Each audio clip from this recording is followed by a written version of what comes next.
Okay. Hi, everyone. Nice to be here with all of you today.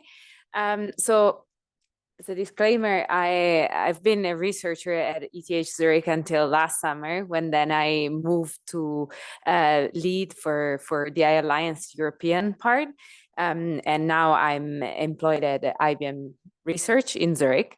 And I wanted to talk to you about this initiative because, first of all, I think it's very relevant to this audience, and also because I think at least some of you are part already of this initiative, in particular ETH, PFL, the Barcelona Supercomputing Center, the Allen Institute as well. And the AI Alliance is an initiative and a network of organizations that was launched in December 2023. And the idea behind it was really that when ChatGPT came out and the effort in the generative AI space was initiated, basically, some people, both in the academic institutions, but also private sector, realized that AI was too important of a technology to be developed behind closed doors, right? And I think we all agree on this. We need to use the power of transformative, the transformative power of the AI to be accessible to the many and not to the few. And so basically on December 5th, 2023, 56 founding members, among which there was IBM and also Meta, came together, and as well as ETH and the PFL, among the founding members, came together and launched this initiative with the idea of bringing together people, researchers, developers, but also advocates for open source AI, to build open innovation technology that could be developed and adopted worldwide. And so from those 56 members, we are nowadays more than 180 all around the world. So it was the first really global initiative that was spanning across, continents, I would say. We are still, as you can read from the map, perhaps very, let's say, Northern Western focus. We lack a bit of participation in terms of membership from the global South, but we are expanding very much in the Southeast Asia and Asia in general. We have a strong presence in Europe. We are building that network as well.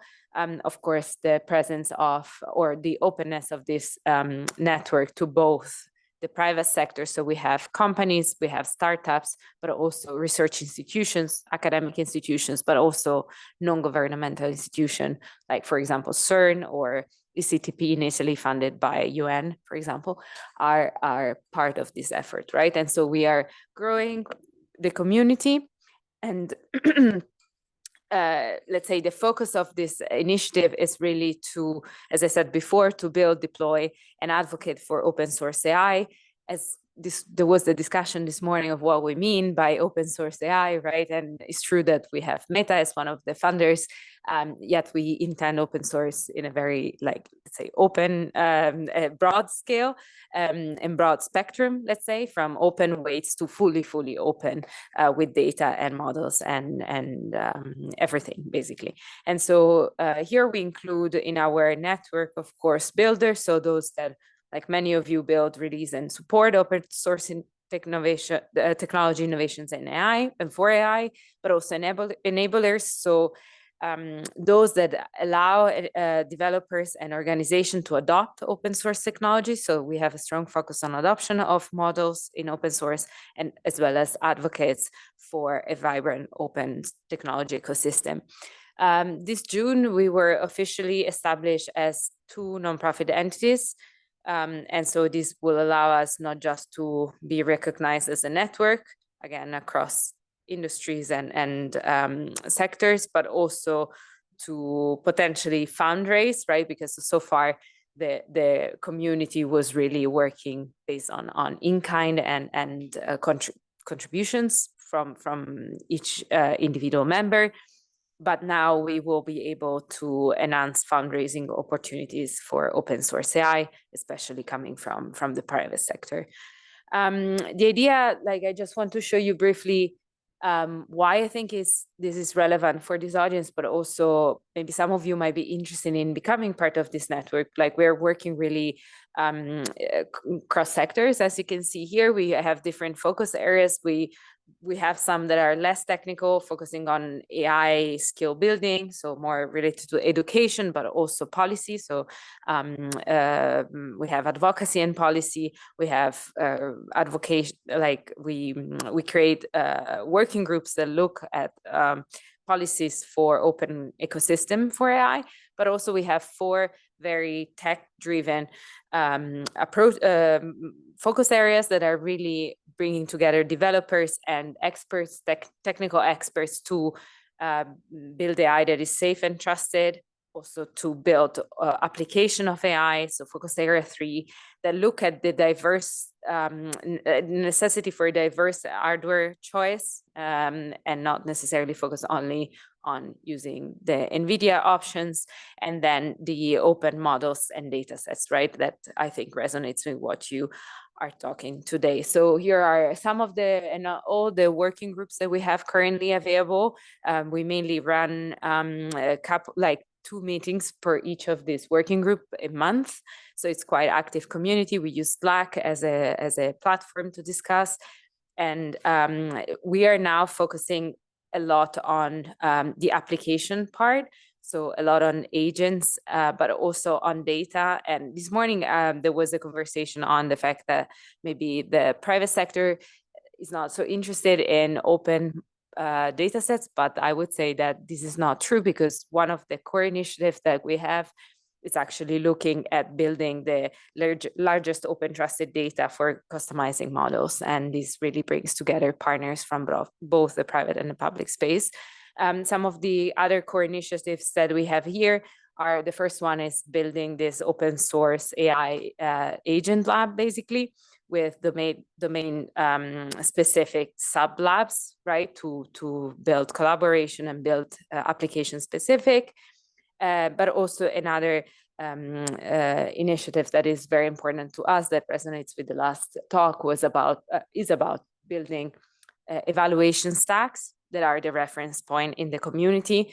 And again, to try to bring together efforts rather than building each of us our own reference stack, right? And so try to, let's say, go against a bit the geopolitical tensions that exist at the moment of like splitting the world in sections, right? But rather bringing people together and go above and beyond that effort. And so one of these initiatives that I would like to highlight is really this Open Trusted Data Initiative. And the idea is to create a comprehensive catalog of open trusted data sets.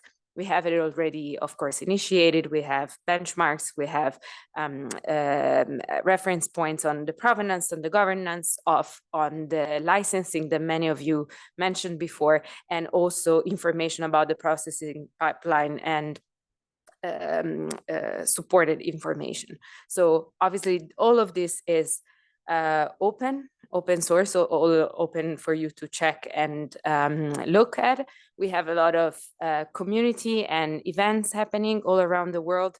I'm leading the European part, so we had some agent meetup and events in Paris. That is a very active center for AI and open source AI at the moment. But I had events at ETH Zurich and in many other places here in Europe. And so I welcome you to join us, to contact me, and to be part of this network. Thank you very much.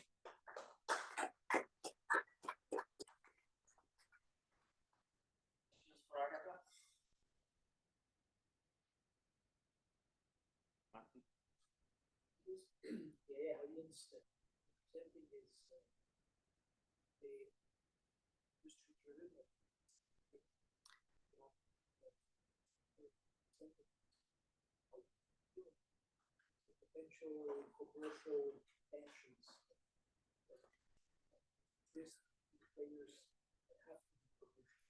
Right. So actually, the interesting part is that, for example, in Europe, I have definitely more research institution and academic institutions part of the alliance than in the United States, for example. So I deal mainly with academics. But it's true that we have a lot of commercial entities. The thing is that all this, again, for example, I don't know, from Sony to Red Hat to IBM to Meta, so they have also different strategies in terms of bringing models or using AI, deploying AI on the market. Yet they all agreed, and I think believe, that there is a minimum level, right, of sharing and of building together in the open source that is beneficial to all. So again, the debate on like how much open source is open source, like for example, we know that some players are kind of, even Mistral, right, that is like kind of restricting on the data sharing, yet, or Meta for sure, though they find interesting participating in these networks because they gain, there is a value, right, in sharing something, in collaborating and building this community, and then they specialize depending on the business model. Again, for example, I talked for IBM, but for us the added value is then, you know, collaborating with individual clients to fine-tuning the models. But for sure, all our models are fully open source, and so the added value is in then the fine-tuning part, but not in the sharing. You know, we think that the sharing is really important. So you find kind of agreement on that level. Yeah.